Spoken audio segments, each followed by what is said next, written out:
Good evening students. हमारा ये NPTEL week 4 assignment का ये हमारा सेकंड पार्ट है। इससे पहली वाली वीडियो में हमने 24 क्वेश्चंस को कंप्लीट कर लिया है। आगे बढ़ते हैं। नेक्स्ट क्वेश्चन है आपके लिए ऑफ ऑर्डरुंगन श्राइबन जी ज़ेत्से। देखिए आपको जो ये वाला वर्ड नज़र आ रहा है ना पे ऑफ ऑर्डरुंगन, इसी में ही पूरे क्वेश्चन का आंसर छुपा हुआ है। आज हमने क्लासरूम में इम्पेरेटिव ज़ात्स, देखो डायरेक्ट ज़रूरी नहीं है कि एग्ज़ाम में वो आपको इम्पेरेटिव ज़ात्स के नाम से दे, आपको इस वर्ड से भी पहचानना पड़ेगा। ऑफ ऑर्डरिंग का मीनिंग होता है किसी से रिक्वेस्ट करना है, फिर ऑर्डर करना। ठीक है, तो ऑर्डर और रिक्वेस्ट हम किस में पढ़े थे? हमने जो इम्पेरेटिव सेंटेंस होता है वहाँ पे इस चीज़ को सीखा था। और देखिए अगर हम क्वेश्चंस को देखते हैं, क्वेश्चन नंबर 1, 2, 3, तो सभी में देखो जो सब्जेक्ट है वो यहाँ पे कैपिटल जी है। कैपिटल जी का मतलब यहाँ पे यू से है। और आप जो कोई रिक्वेस्ट या ऑर्डर होता है अपने सामने वाले को देते हैं, तो आपको ये पता है भाई कि इसमें हम लोग क्या करते हैं, आप इसमें सबसे पहले वर्ब लिखते हैं इम्पेरेटिव सेंटेंस में, फिर आप यहाँ पे जो सब्जेक्ट है वो लिख देंगे, और अकॉर्डिंगली अगर जी है तो जी में आप क्या करेंगे, आपको सिर्फ यहाँ पे जो फुल स्टॉप होता है उसको साइन ऑफ एक्सक्लेमेटरी में चेंज करना होता है। ये वाला सेंटेंस स्ट्रक्चर फॉलो करना है। चलिए देखिए, जैसे पहला वाला है, पहले वाला का तो इन्होंने आंसर कर रखा है, इसको फिर हम नहीं छेड़ेंगे, आगे बढ़ते हैं। जैसे सेकंड वाला देखिए, इम्पेरेटिव सेंटेंस है ये वाला भी, सू फ्यूज गहनजी। फ्यूज का मतलब होता है by feet, okay, by self. सू फ्यूज गहनजी। तो देखिए सेंटेंस स्ट्रक्चर देखिए, सबसे पहले वर्ब आएगी, तो सबसे पहले वर्ब में आप यहाँ पे क्या लिखेंगे, गहन, इसमें मैं कैपिटल आएगा गहन। सेकंड सब्जेक्ट आएगा आपका यहाँ पे, और लास्ट में जो बच गया वो लिख दीजिए, सू फ्यूज, और लास्ट में साइन ऑफ एक्सक्लेमेटरी। लेकिन वो आपसे ऐसा कुछ भी नहीं पूछ रहा है, आपको सिर्फ ऑर्डर दिखाना है।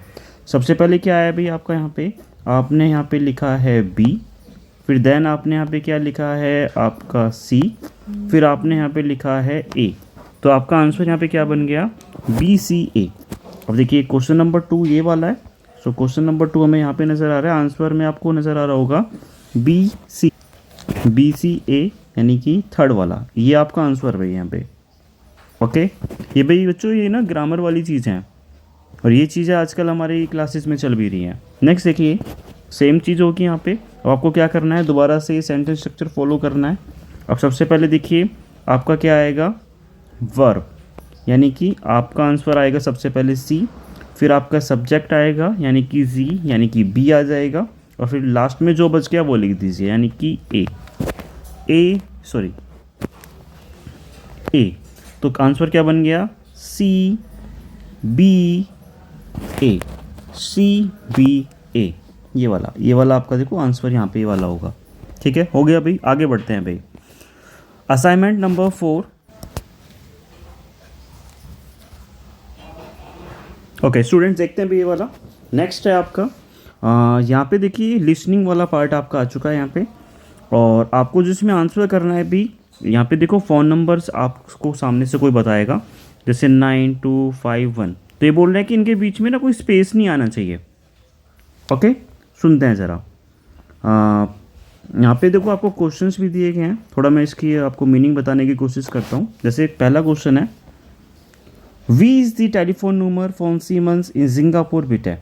आपको जो सीमेंस एक कंपनी है, जैसे टाटा मोटर्स है उसी तरह से सीमन भी कोई कंपनी है, उसकी जो सिंगापुर में जो उनका कॉन्टैक्ट नंबर है वो आपसे पूछा जा रहा है। नेक्स्ट है यानी कि ए वाला, यानी ए वाला देखिए, ए वाला यहाँ पे आंसर आपको लिखना है। नेक्स्ट है जैसे बी वाला तो पहले से ही कर रखा है, तो उन दी 4 हाल फोन सिंगापुर। 4 हाल का मतलब होता है पिन कोड, जैसे इंडिया का +91 होता है उस तरह से।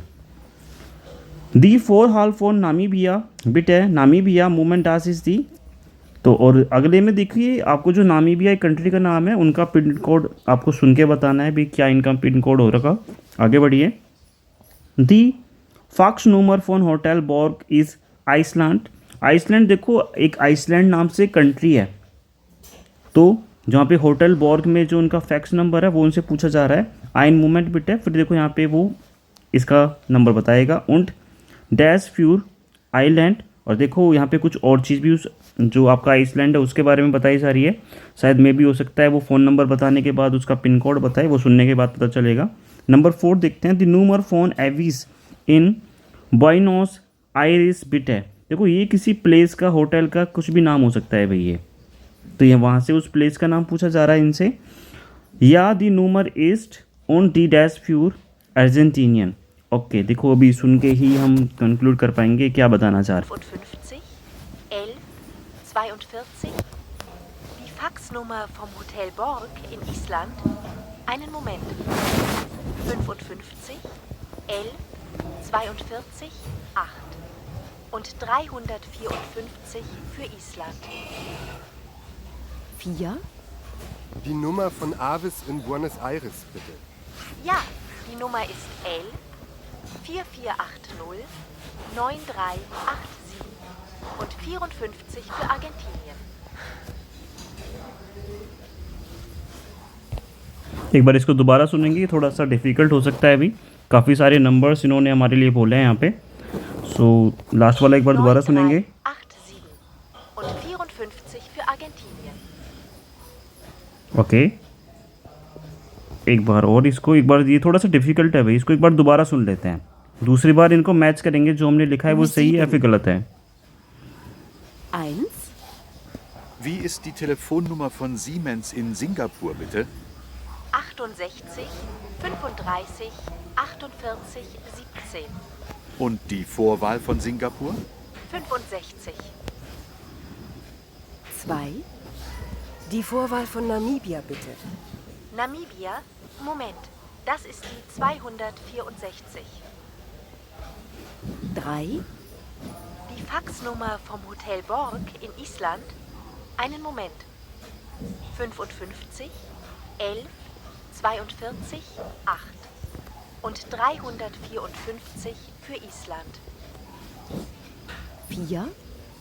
Die Nummer von Avis in Buenos Aires, bitte. Ja, die Nummer ist 11, 4480, 9387 und 54 für Argentinien. Okay, चलिए ये वाला भी हमारा हो गया, आगे बढ़ते हैं अब। ओके स्टूडेंट्स, जो अभी मैंने यहाँ पे आपके लिए लिखा था उनके आंसर्स मैंने यहाँ पे आपके लिए फिल कर दिए हैं। एक बार फिर भी इनको खुद से एक बार अच्छे से मैच कर लेना, ठीक है। आगे बढ़ते हैं। नेक्स्ट है आपके लिए, listen to the audio and match the people with places and show on the example. Okay चलिए देखते हैं।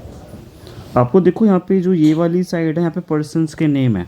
तो देखो जर्मनी में इस तरह के नेम होते हैं, फ्रांक, माइक है, नीलग्यून, स्टाफिन है, स्वेतलान, हाँ इस तरह से नाम यहाँ पे दिए गए हैं। और जैसे आपके लिए हम बोलते हैं ना फरीदाबाद इन इंडिया, एक छोटा प्लेस है ये वाला, और ये वाला एक सेकेंड ओके, जैसे ये वाला आपका कोई डिस्ट्रिक्ट हो गया और ये उस कंट्री का नाम हो गया कि भाई कौन सी जगह पर है। तो देखिए ऑडियो हमको यहाँ पे सुननी पड़ेगी, लेकिन हमने पढ़ भी लिया है तो हमारे लिए थोड़ा करना इजी रहेगा। सो जैसे ये बोलता जा रहा है भी उस तरह से मैच कर दो सिंपली, ठीक है। ऑडियो मैं आपके लिए प्ले कर देता हूँ, थोड़ा टाइम दीजिए। चलिए स्टार्ट करते हैं इसको। Einheit 3, Übungen. Ü3. 1, Frank kommt aus Interlaken. Wo ist denn das? Interlaken ist in der Schweiz. देखो ये तो पहला वाला तो इन्होंने कर रखा है, अब हमें देखना है कि अब कहाँ से स्टार्ट कर रहा है। 2, चलिए Svetlana kommt aus Bratislava. Wo ist denn das? Bratislava ist in der Slowakei. 3, चलिए इस वीडियो को थोड़ा पॉज करिए। तो देखिए ये बताया इन्होंने हमें ई वाले का आंसर, तो ई का आपका क्या बनना है आंसर, ई टू ई। देखो फर्स्ट लेटर कैपिटल आएगा, जैसे इन्होंने हमें यहाँ पे लिख के भी बताया है। अगर ये वाला है तो कैपिटल, ये वाला है तो स्मॉल, और बीच में कोई नंबर है तो उसको नंबर के फॉर्म में लिखना है। तो ये ई वाला देखिए कौन सा आंसर होगा, 33, 34, 35, 36, यानी फिफ्थ वाले में जाएगा ये वाला। सो आप फिफ्थ में क्या लिखेंगे, E2E, इस तरह से लिखना है अभी 2E। लिखने का भी तरीका ये रहना चाहिए, जब आप टाइप करेंगे फर्स्ट ही कैपिटल और लास्ट वाला स्मॉल आएगा। चलिए अगला आंसर सुनते हैं भाई इनका, ये क्या बताते हैं हमें। इसको मैं फिलहाल रब कर देता हूँ। Kommt aus San Diego. Wo ist denn das? San Diego ist in den USA. एक सेकंड, ये थोड़ा सा आगे हो गया, इसको दोबारा सुनेंगे। थर्ड वाला है ये आपके पास, third audio. 3. Mike kommt aus San Diego. Wo ist denn das? San Diego ist in den USA. Okay, ये वाला हो गया भी हमारा आंसर। आंसर क्या बना है हमारा? B 3A। स्टूडेंट, आपके पास काफ़ी टाइम होगा घर पे, तो आप ना इसको बार बार सुन के देखना। तो सेकंड में आपका आंसर क्या आएगा? B 3A। ठीक है, B 3A। नेक्स्ट सुनते हैं अभी इनका ये क्या बताते हैं हमें। 4. Stefanie kommt aus Koblenz. Wo ist denn das? Koblenz ist in Deutschland. 5. Okay, इसका हमारा आंसर क्या बनेगा? D 4B। तो यानी ये फोर्थ वाले का आंसर है, तो फोर्थ में आपका क्या किया जाएगा? D 4B। D 4B। Okay, तो देखो ये ना रैंडमली ऊपर नीचे से बोल रहा है, ये ऐसा कुछ सीक्वेंस में नहीं बोलना है, तो इस चीज़ का भी हमें ख्याल रखना है। आगे बढ़ते हैं। आई थिंक अब तो लास्ट बचा है हमारा, देखते हैं। Nilgün kommt aus Izmir. Wo ist denn das? Izmir ist in der Türkei. Okay, चलिए इसका भी आंसर हमें पता चल गया। नीलगी यानी कि C5D यानी कि थर्ड वाला C5D। भाई ये ध्यान से करना, ये वाला टॉपिक मेरे को थोड़ा सा कंपैरेटिवली थोड़ा सा डिफ़िकल्ट लगा है, लेकिन आपके पास घर पे टाइम है तो इस ऑडियो को बार बार सुनना है आपको। ठीक है, आगे बढ़ते हैं। नेक्स्ट है आपके लिए, यहाँ से स्टार्ट हो रहा है क्वेश्चन नंबर 37 से। देखो ये बहुत ही सिंपल सा टास्क है, आपको ज़्यादा कुछ नहीं सोचना है। ये भी एक तरीके से आपका वर्क कॉन्जुगेशन ही है।